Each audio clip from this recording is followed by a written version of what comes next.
Yeah. You know, success is not always just getting the vaccine. Success is, wow, you recognized when you didn't feel safe and you honored your internalized signal of threat. Like, isn't that what we want? It's a good thing when people have a positive healthcare experience, like defining like the connection of, you know, I formed some sort of memory that wasn't awful. The more that pattern goes, right? Those neurons that fire together, the more they do that, the more that pathway is accessible and has ease. There's no ease in that pathway for a lot of our nervous systems right now because there has been no autonomy, because there's been no agency, there's been no freedom and choice. You know, we realized we had to start talking about these concepts. We had to give people language for their experiences. And that was how Brain Club was born. Welcome, everybody. Welcome to Brain Club. Brain Club is like a great innovation and like open to the public and a chance for like, you know, a robust discussion about bringing the spectrum of life issues. So without further ado, let's talk about some lid flipping. Flips their lid once. Yeah, or twice, or like a million times. 400 million 400 million times. Did you know that some people think that they're the only ones who flip their lid? Did you know that? No. Oh. Some people think they're the only ones, and then they feel bad about themselves because they think they're the only one. Well, welcome everyone. I'm Mel Hauser, Executive Director of All Brains Belong Vermont, and we're really excited to welcome you all to our inaugural Brain Club, which is our new family and community neuroeducation series, where we're going to talk about all kinds of everyday brain stuff. Well, first, I just want to normalize lid flipping. We all flip our lids, and especially in the stressful time in which we're living in, maybe we flip our lids more than we used to even. So we're going to talk about why we flip our lids, and recognizing lid flipping in ourselves and others, and introduce a framework for learning how to regulate together, because you know, we all feed off the energy of other people. It's co-regulation, and to develop some awareness to self-regulate. And play a little video clip. School was great, all right? Riley, is everything okay? Sir, she just rolled her eyes at us. What is her deal? All right, make a show of force. I don't want to have to put the foot down. No, not the foot. Riley, I do not like this new attitude. Oh, I'll show you attitude. No. Stay happy! What is your problem? Just leave me alone. Sir, reporting high levels of sass. Take it to DEFCON 2. You heard that, gentlemen? DEFCON 2. Listen, young lady, I don't know where this disrespectful attitude came from. You want a piece of this, Pops? Come and get it! Yeah, well... Here it comes. Prepare the foot. Keys to safety position. Ready to launch on your command, sir. Just shut up! Fire! That's it.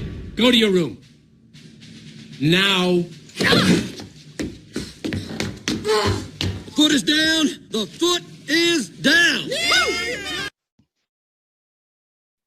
Now, does that seem familiar? All right, so back where we left off.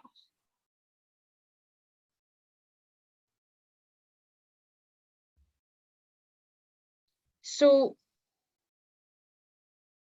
this is our brain, and this may be review for some of us, but this is the way I like to talk about brains with kids really as young as 2.5, 3 even. I mean, just like the basic concept that we've got a thinking part of our brain and a feeling part of our brain. Upstairs brain, downstairs brain.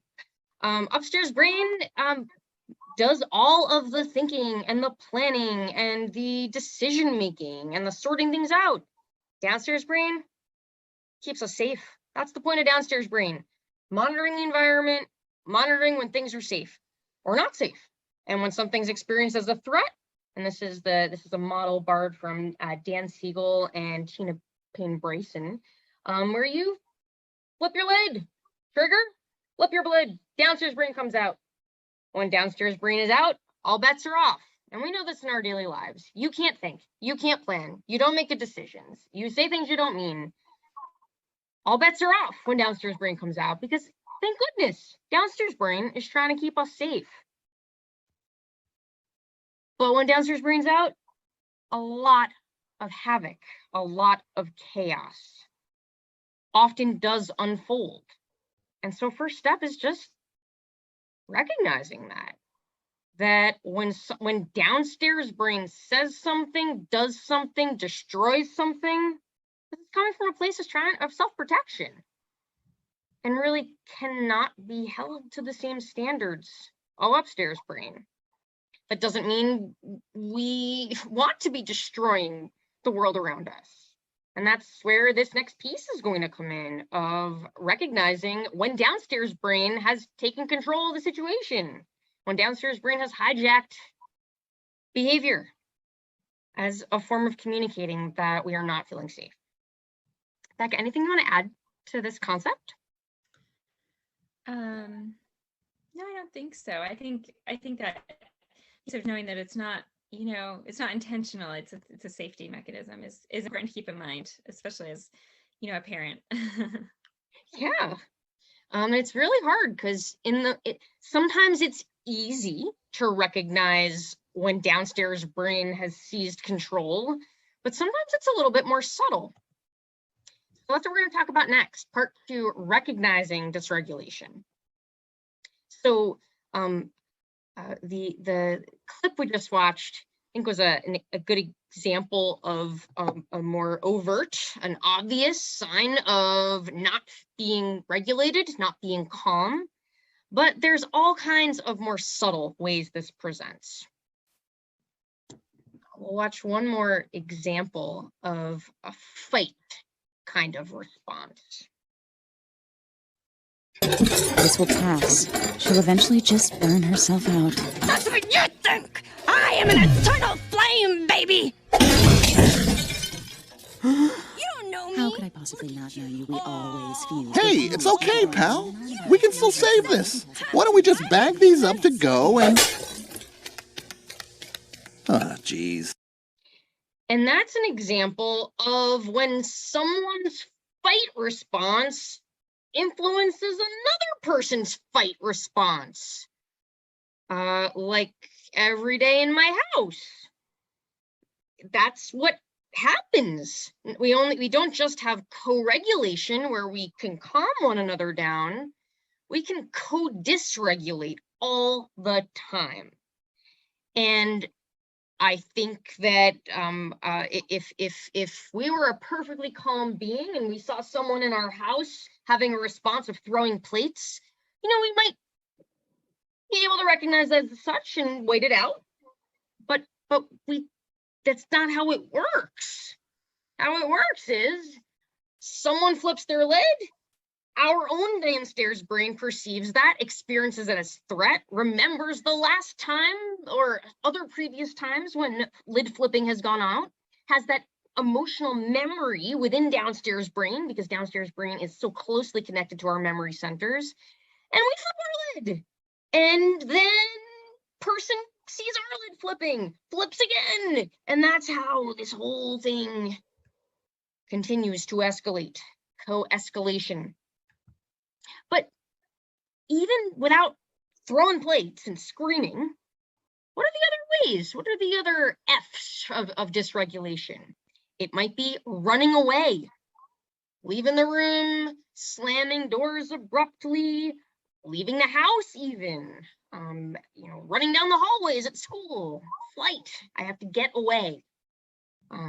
Similar to like the way that cave people being chased by the saber-toothed tiger needed to run away. That is a dysregulation response after detecting threat. Freeze. Freeze, like, words don't come out. Even those who communicate with spoken speech often lose speech. If we're trying to communicate by gestures, our motor pathways don't fire. the way that we otherwise would. Freeze, that can look like a glaze, someone who it looks like they're not paying attention, is the world is just feeling too loud, maybe, and to make the world feel smaller by glazing over, freezing, blocking everything out. Fawn is a word that refers to people pleasing as a stress response, people pleasing as a survival strategy. You know, if I do this, then this situation, you know, this bully will stop tormenting me. You could see how if that may not be as easy to recognize as a dysregulation response. Other F's, flooding, so many thoughts, so overwhelmed, the thoughts, they go so fast and they're so overwhelming. That is another dysregulation response. And then one I'm always talking about with kids, adults, whole families in my primary care office, foot on the gas. So many of us get stuck with foot on the gas. Foot on the gas is like, I started a thing, I can't stop doing that thing. I need to finish it, and I can't stop. Anyone ever experienced foot on the gas when you're dysregulated? Oh yeah. Challenging thing about being in a dysregulated state is that it's really hard to tell when we are in that state because we have foot on the gas. So it's best to try to not get to that place. It's best to try to have some awareness of the warning signs of leading up to this. We're going to introduce a framework from an amazing book called Self-Reg by Dr. Stuart Shanker. And the concept being that behavior is communication. And when our nervous system is finding a way to communicate to ourselves that we're not calm, that's what this is all about. And there are physical, emotional, thinking, social, like all the different types of things that help us feel calm and that stress us out. And learning about that for ourselves and for the people in our lives can be a really helpful framework to stay regulated. And become curious about when we recognize dysregulation in ourselves and other people, our children, our parents, and asking why. You know, what are those stressors? What just happened? Or what happened earlier today? Or what happened this week? Or what happened this month? Like, why did that thing, that lid flipping thing, whatever it looked like, why did it happen? And identifying the stressor and reducing it. Because if the trigger is, you know, say fireworks go off on New Year's Eve and all of a sudden, you know, little Susie's flipping her lid and throwing plates. If we send little Susie to her room, we missed an opportunity to figure out that it wasn't random. Almost never is. By wondering why, being curious about why this, you know, plate throwing thing happened, we have the opportunity to really have some focused supports that actually help Susie feel more calm. Many people, just the social pressure of, you know, even presenting to a group or attending school or attending work and feeling the pressure of needing to just, you know, show up a certain way it can be really, really stressful and exhausting and contribute to like the holistic dysregulation of a nervous system, let alone if you're also blocking out the loud sounds and bright lights and, you know, working through material that is, you know, like cognitively not being, presenting too fast, or if stuff that, you know, if somebody's talking too, you know, too much, you know, it's like all of the work of the brain combined with these other categories of stressors. Yeah. So Matthew's typed feeling disconnected, disconnected as a social stressor. Yeah. And I was just thinking about just the pandemic and the effect that has had on our social lives, and that comment about being disconnected made me think about that just not having our normal social routines and social gatherings that would normally be a part of our lives, I think has been a stress for many people. Oh, so many people. And the flip side was also interesting for other people, maybe people who didn't realize how maybe life before the pandemic, that maybe there were social pressures, that like maybe they got to take a break from. So, every brain, we all have different brains.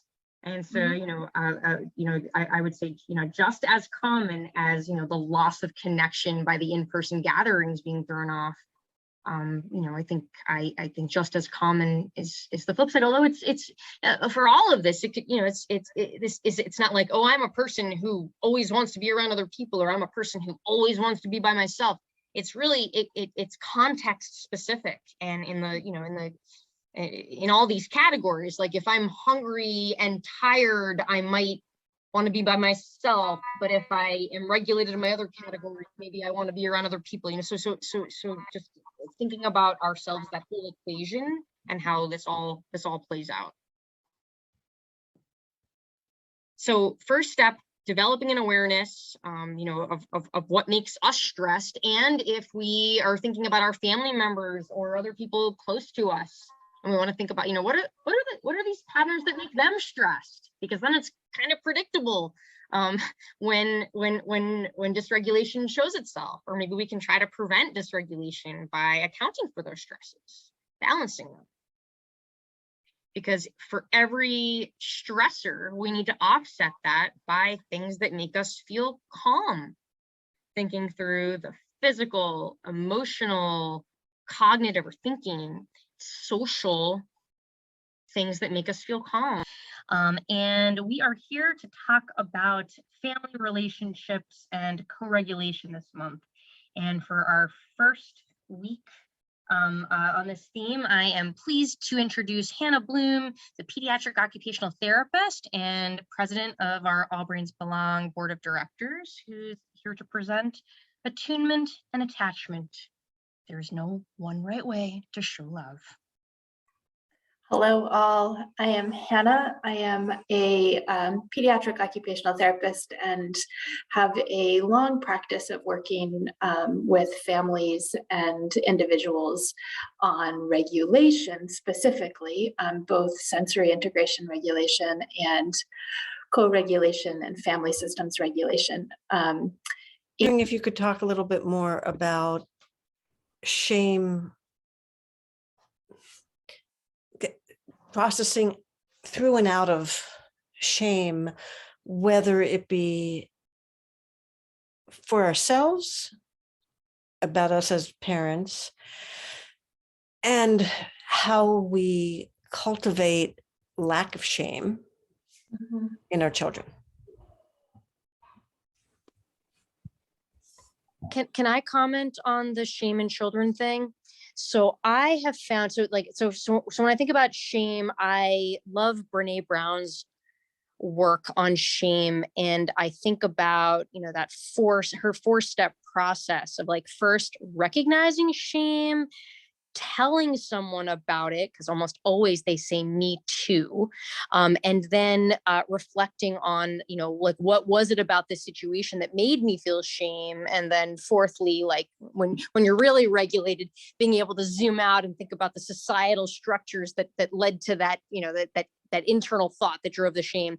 So a great book on that is I Thought It Was Just Me, But It Isn't, by Brené Brown. Which was a game changer for me as a parent. And so I teach parents that explicitly, like patient parents, like all the time, because people don't know. You're in your own chaos and you think you're the only one. Not only is there the significant departure between your reality and what your expectations had been, but you think you're the only one doing it, because on social media, everybody's all like lovey-dovey and living the time of their lives and do. So there's that.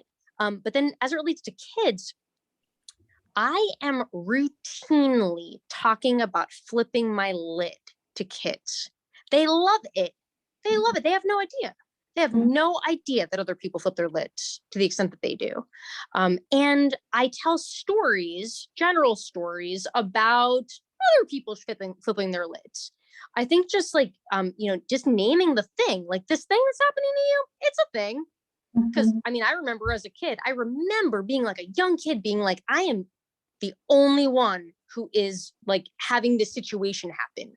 Because, you go to school and, if people are dysregulated, maybe they are, at school, like outwardly flipping their lid, but a lot more people are flipping their lid in that freeze, it's an internal dysregulation that sometimes you can't see, and you think you're the only one, and then it drives masking behaviors and internalized deficiency and all. So yes, that moment is real. That moment happens to all of us. So I think the more that we can internalize the narrative of I'm not alone,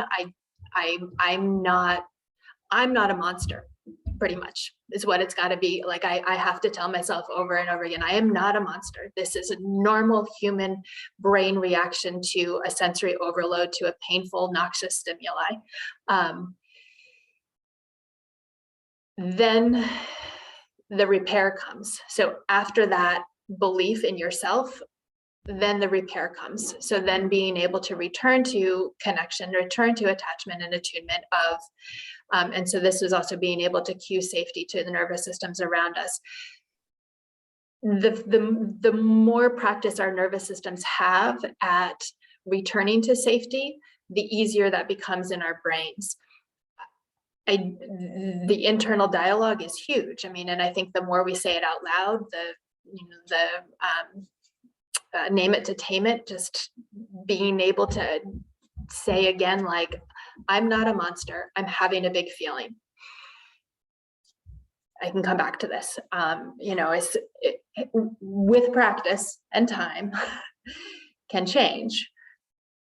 But then it's also the strength and the repair. You're connecting in resilience. You're connecting in returns and in connections that are based on we're all human and we all do these things, and our brains are in that state.